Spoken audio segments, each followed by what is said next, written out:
Now, Sony is pulling out of PAX East due to, I guess, concerns about coronavirus. Yeah, and PAX East is next week. It's the 27th through not to mention that weekend. Matt and I had a lot of group conversations with different people today on this subject. One of our friends pointed out the fact that, this was on a private convo on the side, but he's like, Sony of America has their own team, their own people. I find it hard to imagine that they were all of the stuff that was going to be there was coming strictly from Japan, unless like just some specific VIPs couldn't be there, so they shut down the whole thing. Because Naughty Dog is an American. Yeah, I almost wonder if they're kind of using this as like an excuse. Like maybe they want to save, like they're kind of too busy with their PS5, like what they're going to do for the reveal in the next, I would assume next month or so. I don't know. Maybe I'm reading too much into this, but like the coronavirus in the U.S., there's only like 24 or so cases. I don't think it has to do with the U.S. I was reading up on the coronavirus in Japan today, and I guess the cruise that whole quarantine happened on, I guess was a disaster. I didn't really read up on the news with that. I just knew there was a ship of quarantined human beings. Is everyone all right? Yeah, there's a cruise ship that was quarantined. Like a quarter of the people on the ship have the virus because one person did and it spread, and then they did not quarantine anybody correctly on the ship. And then I guess Japan itself, it now has cases, and there's a lot of no flying in and out of Asia going on. So I think that has a lot to do with it. So I don't know how much of the presence at PAX East a week from now was going to be strictly coming from Japan, because you figured PlayStation, kind of like Nintendo of America, is going to be there with their whole thing set up. You think PlayStation in their American division, it's not a big enough showcase. It's kind of like a smaller thing for people that are playing games, not like for developers and kind of the news media. In PAX East, is it really one of the big things that people reveal stuff?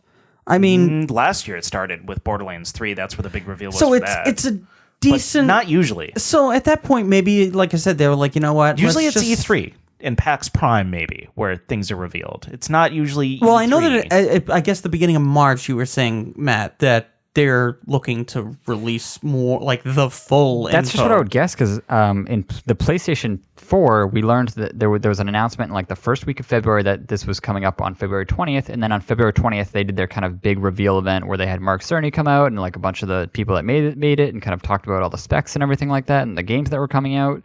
And so a lot of people were expecting that, and there were even rumors that it was going to be on the 5th earlier this month. And so like we're recording this on the 19th, so by the time PAX comes, we'll have been past the time in the last generation when we learned about the new system. So there's a lot of like unease and like people just kind of waiting for this thing to happen. And there's really no guarantee that it's going to happen. It's just like a lot of people making assumptions, like how long can they wait? And you keep hearing these stories about, in the last generation, they had the price point, the $400 price point pinned down by now. But it seems like they're kind of waiting to react to Xbox in some respects. I know that I saw something about how they were struggling with price. Yeah. So Sony specifically? Yeah. They're struggling with where to put it. Yeah, where to put the price. I mean, honestly, Sony, you have this. It's going to make a big deal. It is going to make a big deal, but I mean, honestly, if you make it like $50 more or something like that, from what I've read, it cost them about $370 to $380 to make each unit, which it makes sense for a $400 price point. That's what they did with PlayStation 4, where it was, they only made like $12 off of each thing. I think the PS3, especially after it originally launched at such a high price, they were actually, because they brought the price down almost immediately, and they were losing money on every system. I think they might have been losing it off even the $600 version. But yeah, they were losing. I don't think they want to lose money if they can avoid it. But they can't really, make a big profit off of these things because they're more concerned about just getting into people's hands. So I have a hard time seeing it not be $400, but who knows? Maybe they could be $350. If it's $400, that's like a $100 rebate. Oh, sorry. That's what I meant was I was surprised it not being $500. Okay, yeah. I got to be honest, I do take them at their word about it being about the virus, because I'm reading up just an article about the virus and about Sony pulling out, and they did cite that as the reason. I didn't realize there was 75,000 cases worldwide. I mean, just because there's only so few in America doesn't mean that, like, things travel on planes, things like America's been like really careful about where they let in planes from and how they let in things. Like, it could be anything. Third world countries. I'm going to take them at face value on this one, to be honest. I guess it just. I'm just surprised I'm they going don't there have next an week and American division that can provide something. Yeah, there. I'm just not concerned. Like the people that are attending this event are going to be mostly people in America, mostly people that live in the area. I'm sure there'll be some people from the West Coast that'll be flying out. But again, no. Again, I don't think they're worried about the people that they will meet at PAX. I think everyone's kind of misunderstanding it as they think the U.S. has this virus and that they're going to get it by traveling. I think they're worried because they're in Asia and coming from Asia. My surprise was they already have people here on the ground who work for Sony in America. They could possibly put something together. I mean, Naughty Dog. Yeah, but maybe the shift was just too late. I mean, So, I don't know. I don't know guess. enough about how Sony or any of these companies do these shows, but I would imagine Yeah. most of the people would be like U.S. based anyway. Yeah. Like I don't, obviously they're kind of like English speakers primarily that are there, so it's like Yeah. I don't think it's a lot of people that they're kind of bringing over from the Japan head That studios. surprises me. The fact that they don't want to travel from Asia where this virus is originating and where there's a lot of stuff going on in the area and it's spreading kind of sometimes rapidly, sometimes not. You don't know. I understand why they aren't traveling out of Japan or if, someone in Japan is not letting them leave. I understand that part. I just didn't understand why, that they probably could have still had something.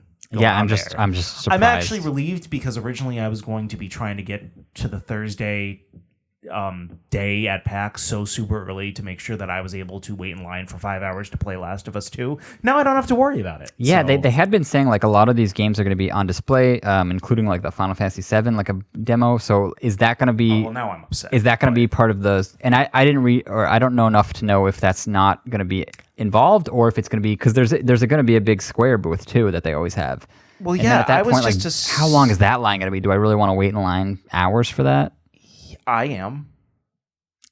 I just Matt, hate we're that. going for 3 days. Yeah, but don't you hate that mentality of like you're stressed out, you're in line, it's going to be pretty cold, it's going to be like 30-something degrees, and everyone's going to be thinking, I got to get there first, and it's going to be a rush to this line, and then you get there, and they're going to be like, oh, it's capped, or oh, it's 5 hours. That's why I'm going to try to do it on Thursday. I just don't want to deal with that kind the of lines trying to. do cap really early. I just don't want to deal with like trying to rush people that are being rude and like cutting people in line and just Yeah. dealing with So all that nonsense. Dan looks a little confused because he hasn't experienced this kind of convention. So basically, the showroom floor doesn't open up until a specific time. The actual convention doesn't open up until a and specific it's like, time. what entrance do they let in first? There's like 6 or 7 different entrances, so you got to play you that get game. in there your head. and you're in this Ugh. just large crowd of No, people just no, waiting thank to get you. into the convention. But then people, the showroom floor at the Boston Convention Center is really, really, really big.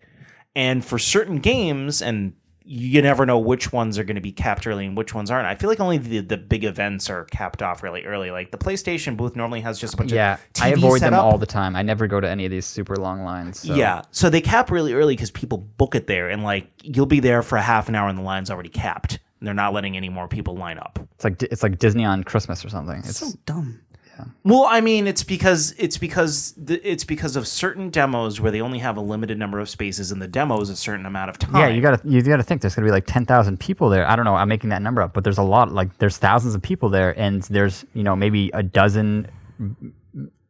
TVs set up. For Yeah, there's one gonna game, be only like a or dozen less TVs sometimes. to play those. So demos. if I can play either The Last of Us 2 or the Final Fantasy VII demo, if those two are available in some aspect, because you can kind of look at the map early, but it's going to be weird because I don't know what to trust now. Is Sony going to have zero presence there? It seems like they're going to have zero presence. There's just going to be like an empty spot where they normally are. So I don't really know how they're handling that. I read something on Twitter and they said they were gonna. It's mostly gonna be just kind of empty space, but they're talking to nearby exhibitors if they want to kind of expand or anything like that. So it'll probably be mostly just empty They probably space. rented the space. Yeah, I'm assuming Sony still has to pay for it unless they have some deal where they can just kind of back out. But Yeah. who knows?